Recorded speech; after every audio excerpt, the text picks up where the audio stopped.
I'm a feeder. It's how I show love. Food is my love language. If you come to my house, I'm going to be making you snacks from scratch in my kitchen. You'll be like, are you hungry? You look thin. You should be eating something. Yeah, eat this. Look at these things I grew. I'm going to make it for you and you're going to eat it, right? Kombucha, I have kombucha. Just have one glass of the stuff and you'll never have to see a doctor again. You're going to be perfectly healthy. Wine, I make my own wine. And it's not for everyone, but you know what? You look like you have a sense of adventure about you. Come to my house. I'm going to be feeding you all the stuff I make from scratch.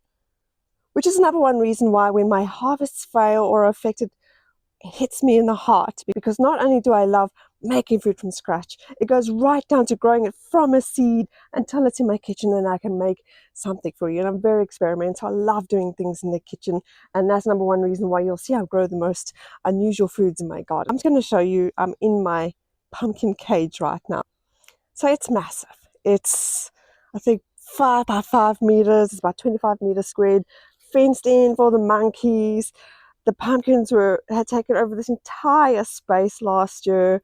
And the hardest part of all of that was, for the entire year, I only managed to grow 2 pumpkins.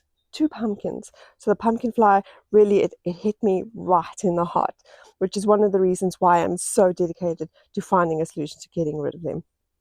So I did visit my friend again to ask them if they had any advice on traps, and this is what they recommended, and it hasn't worked. It hasn't worked. And they say sometimes AI can get it wrong. They are right. It has not worked. So I thought, well, maybe I'm approaching the subject wrong, Maybe when I ask, hey, how do I get rid of this pest?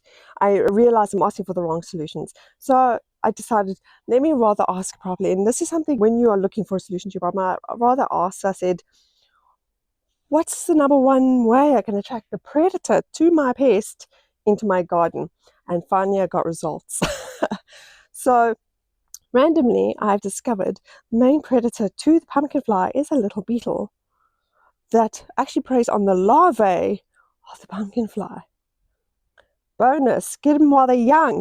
And the best way to make sure you have this beetle in your garden is to throw down hay. Put hay around your pumpkin. What a simple solution.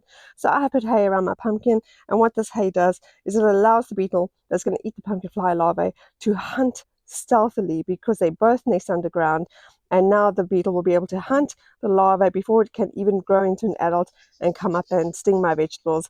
What a freaking bonus. Okay, number one, I'm going to keep the trap going just in case. I have also planted a lot of lobster bush around the place, because this is one of the times where a really stinky plant like lobster bush is going to help mask the smell. Oh, just touching a little bit like that. That smell is so potent. And that's going to help mask the smell of any pumpkins that I do manage to grow to help deter the pumpkin fly. So those are the 2 weapons I have at ground level. And of course, this is the next one. Look at that. I'm growing a vine of bags.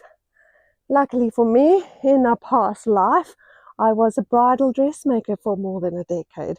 And what that means is I somehow managed to end up with 15 meters of lime green chiffon, which is now being put to very good use, making pumpkin bags. It's currently covering my loofahs, which is actually part of the cucumber family. And I'm really hoping I got them in time. Pumpkin fly keeps stinging my shoo while it's very small and before the flowers are even open for it to be able to be pollinated. So I'm still struggling with that, but I'm determined to get more shoo out of this garden. And this is my Ponderland pumpkin, one I only managed to get 2 pumpkins out of. So those are the things I'm taking to take action, and I'm really hoping, I'm going to let you know how it goes, but I'm really hoping it does have a big impact on the pumpkin fly, and I'm able to at least get rid of it enough, or to have it under control enough to be able to grow a good harvest for my family and all my very brave friends who might come visit.